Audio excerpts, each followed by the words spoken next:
Good morning students, BSc part third के students का स्वागत है। मैं हूं राजकुमार शर्मा। आप सभी को पता है कि हमने क्लास ऑफलाइन और ऑनलाइन दोनों मोड में फिजियोलॉजी की यूनिट नंबर फर्स्ट, सेकंड और थर्ड कंप्लीट कर दी है। इसलिए अब चूँकि हम सेफ जोन में हैं तो हम उन टॉपिक्स की बात कर सकते हैं या उन टॉपिक्स को छेड़ सकते हैं जो आपके लिए इम्पोर्टेंट हो सकते हैं। तो उसी कैटेगरी में हम आज यूनिट नंबर फोर्थ स्टार्ट कर रहे हैं, यूनिट फोर्थ। और ये बीएससी पार्ट थर्ड की जो बुक सेकंड है उसका टॉपिक है, और टॉपिक का नाम है हार्मोन।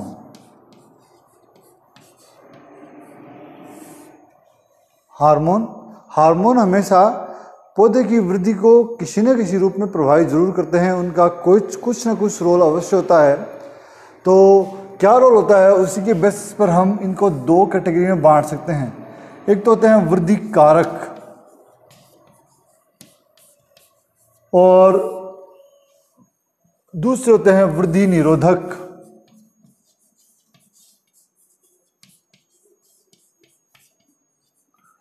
वृद्धि कारक वे हार्मोन जो पौधे की वृद्धि को प्रभावित करते हैं, वृद्धि को करने में सहायक हैं, या जिनकी उपस्थिति से पौधे में वृद्धि होती है उन्हें हम वृद्धि कारक कहेंगे।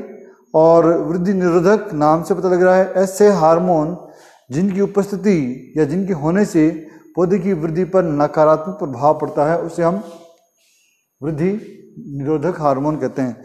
सिलेबस वाइज बात करें तो हमारे पास यहाँ पर ऑक्सिन है,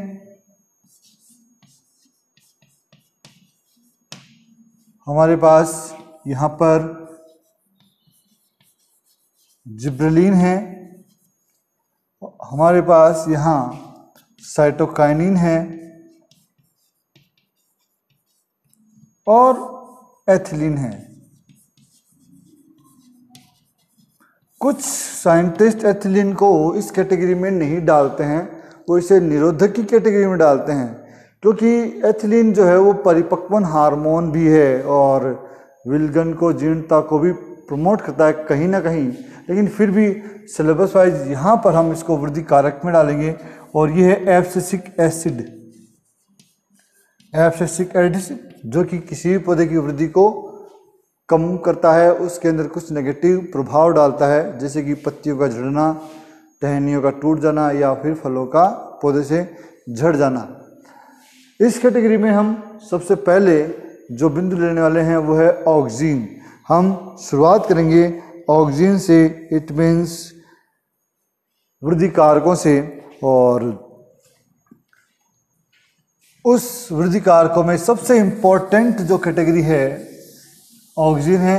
मैं आपको थोड़ा सा एक्सप्लेन पहले से ही कर दूं, हम लंबी चौड़ी डिटेल नहीं पढ़ेंगे। जितनी नेसेसिटी है, जितनी रिक्वायरमेंट है टॉपिक की, तो आप यहाँ से देखें और उसको एनलार्ज करें। तो मेन पॉइंट हम सारे बात करेंगे ऑक्सिन।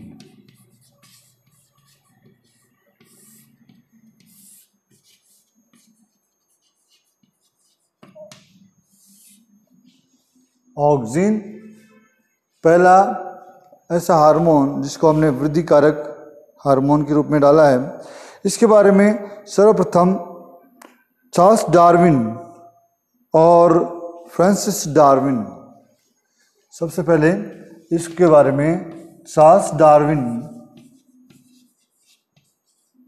और फ्रांसिस डार्विन नामक वैज्ञानिक ने कैनेरी घास पर प्रयोग करते हुए, कैनेरी घास पर प्रयोग करते हुए अपनी बुक में इसके बारे में छापा था। उस बुक का नाम है, उस बुक को हम कहेंगे the power of movement in plants, the power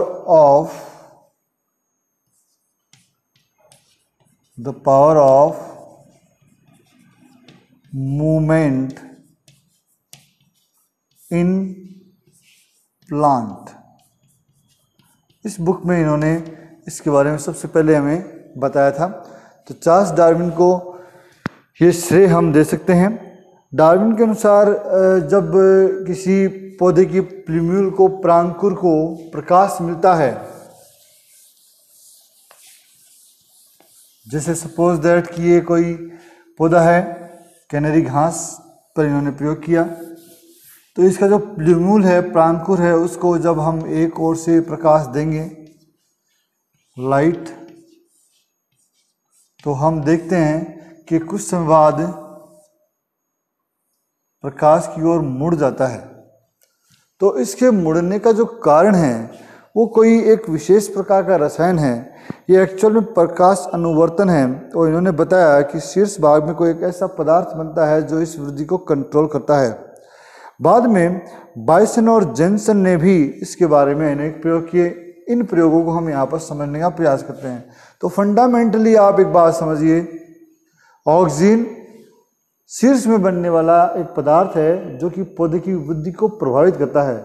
अब ये किस प्रकार से प्रभावित करता है उसके बारे में हम एक्सपेरिमेंट करें। बायसन एंड जेन्सन के जो एक्सपेरिमेंट हैं उनको हम देखते हैं। डार्विन के बारे में हमने बताया कि सबसे पहले बताने का श्रेय डार्विन को है। पदार्थ कौन सा था इसके बारे में डार्विन ने नहीं बताया, ये बात भी आप अपने दिमाग में डाल लीजिए। इसके बारे में बताया वेंट नामक साइंटिस्ट ने, उसके बारे में हम बाद में बात करेंगे। पहले हम बायसन और जेन्सन के प्रयोग के बारे में बात करते हैं। प्रयोग का नाम बायसन और जेन्सन के एक्सपेरिमेंट, जेन्सन के प्रयोग। इन्होंने क्या किया कि एक पौधा लिया, देखो स्टेप बाय स्टेप समझते हैं। एक पौधा लिया परांकुर, जिसके पौधे को इन्होंने, जिसके शीर्ष भाग को इन्होंने लाइट से ट्रीट किया, प्रकाश से उपचारित किया, तो इन्होंने पाया कि पौधा प्रकाश की ओर मुड़ गया है। पहला, हम कंक्लूजन भी साथ साथ पढ़ेंगे। सेकंड में इन्होंने क्या किया कि सेम प्लांट लिया और चाकू की सहायता से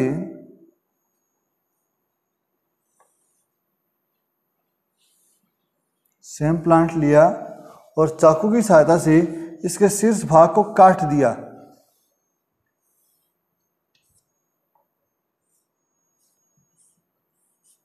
और अब जो शेष भाग है उसको लाइट से ट्रीट किया, तो उन्होंने देखा कि प्रकाश का यहाँ पर कोई भी इफेक्ट देखने को नहीं मिला, पौधा प्रकाश की ओर नहीं मुड़ा। तीसरे पॉइंट की तरफ चलते हैं। तीसरा पॉइंट, इन्होंने इस बार सेम प्लांट लिया, इसके इस भाग में कट लगाया और इस कट में एक अभ्रक की प्लेट लगा दी।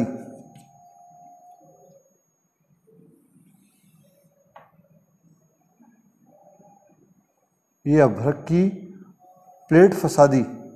अभ्रक की प्लेट फंसा देने से पदार्थ नीचे नहीं जाता है, ये हम जानते हैं। और फिर इसको सूर्य का प्रकाश दिया, तो इन्होंने देखा कि पौधा सूर्य के प्रकाश की ओर मुड़ गया।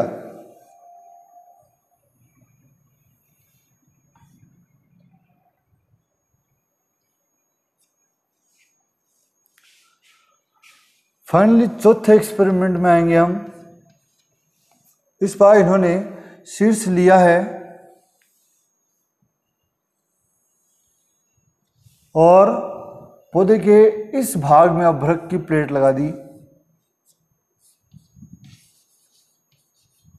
अभ्रक, और इसको सनलाइट दी,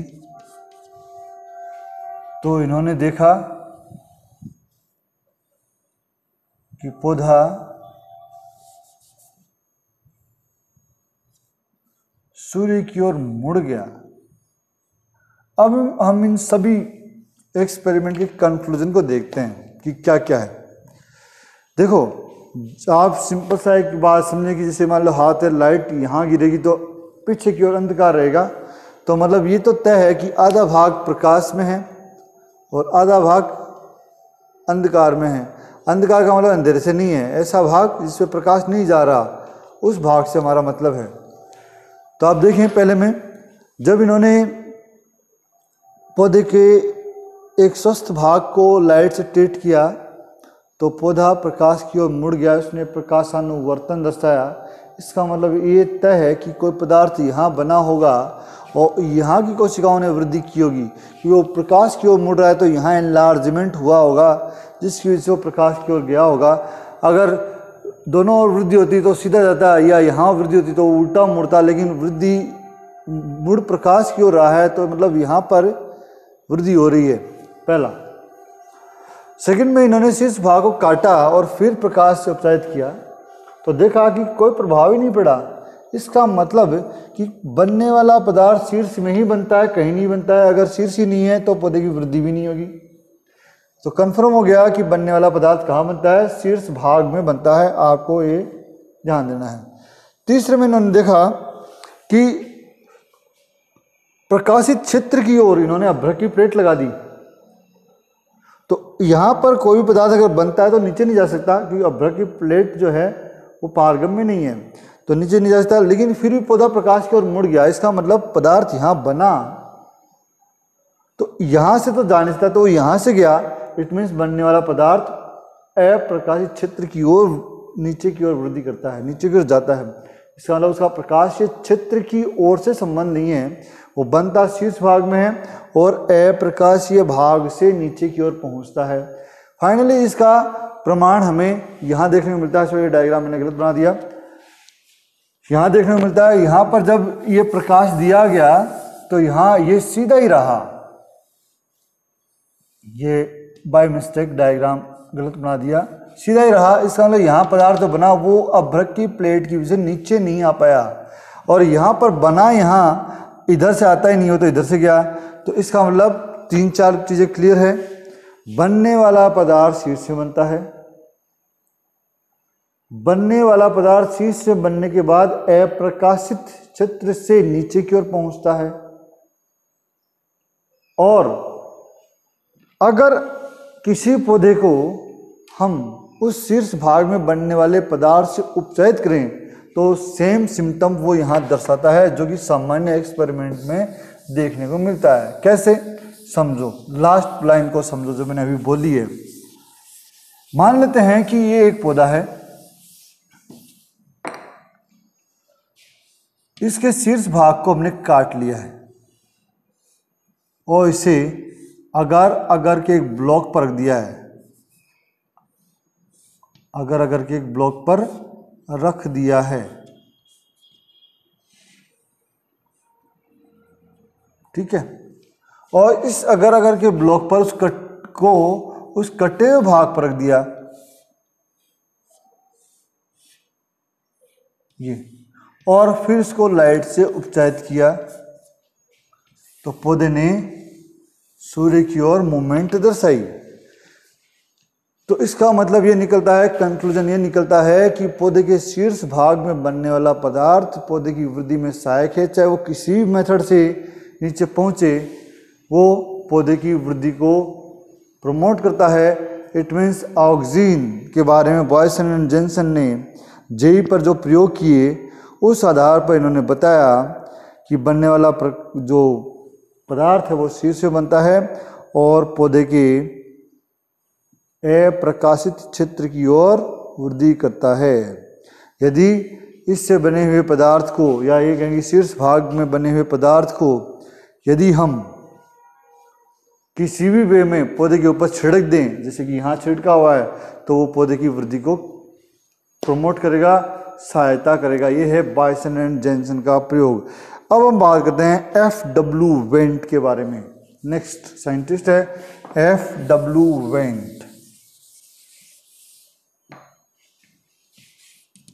एफ.डब्ल्यू. वेंट बहुत ही इंपॉर्टेंट साइंटिस्ट, बहुत ही इंपॉर्टेंट नाम।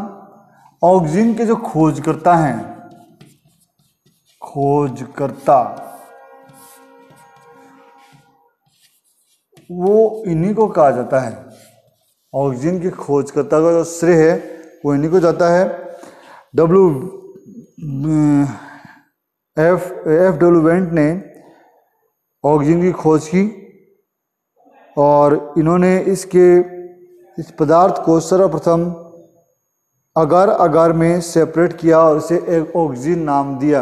ऑक्सीजन जो अगार अगार प्लेट है जिसमें हमने शीर्ष भाग को काटा था, लगाया था, वहाँ से इसको एक्सट्रैक्ट किया, प्राप्त किया और प्राप्त करके ऑक्सीजन नाम दिया, जिसका नाम है 2 वृद्धि करने वाला पदार्थ। तो ऑक्सीजन जो है FW वेंट द्वारा आइसोलेट की गई, FW वेंट द्वारा पृथक की गई। ये इनके प्रामाणिक होने का उपयोग है। ये जो एक्सपेरिमेंट है इन्होंने किया, उसमें इन्होंने देखा कि किसी भी क्षेत्र में यदि हम देखें, किसी भी पौधे के शीर्ष भाग में यदि हम लाइट डालते हैं, प्रकाश डालते हैं, तो इसका जो अप्रकाशित क्षेत्र है उसमें ऑक्सीजन की जो कंसंट्रेशन है वो है 65% और इस भाग में इसकी कंसंट्रेशन है 35%। तो अप्रकाशित क्षेत्र में ये अधिक होने की वजह से पौधे की वृद्धि को इफेक्ट करता है, प्रभावित करता है। तो ये ऑक्सीजन FW वेंट द्वारा बताया गया। फाइनली कॉगल हॉजन स्मिथ ने मनुष्य के मूत्र से ऑक्सीजन के समान एक पदार्थ को पृथक किया था, जिसका नाम इन्होंने ऑक्सीजन A रखा। ऑक्सीजन A मानव मूत्र से आइसोलेट पृथक किया गया पदार्थ है, जिसको ऑक्सीजन A नाम दिया गया। इसके बारे में ये इसके पहले एक्सपेरिमेंटल दौर हैं, एक्सपेरिमेंट्स के बारे में हमने बात कर ली। अब इसकी केमिकल प्रॉपर्टीज़ क्या है, ये किस प्रकार से सहायता करते हैं, कितने प्रकार की ऑक्सीजन खोजे जा चुके हैं, उनकी कार्य क्या हैं और उससे रिलेटेड और अन्य बातें, इन सब के बारे में हम बात करेंगे अगले वीडियोज़ में। आज इस वीडियो में इतना ही। धन्यवाद। Thank you so much.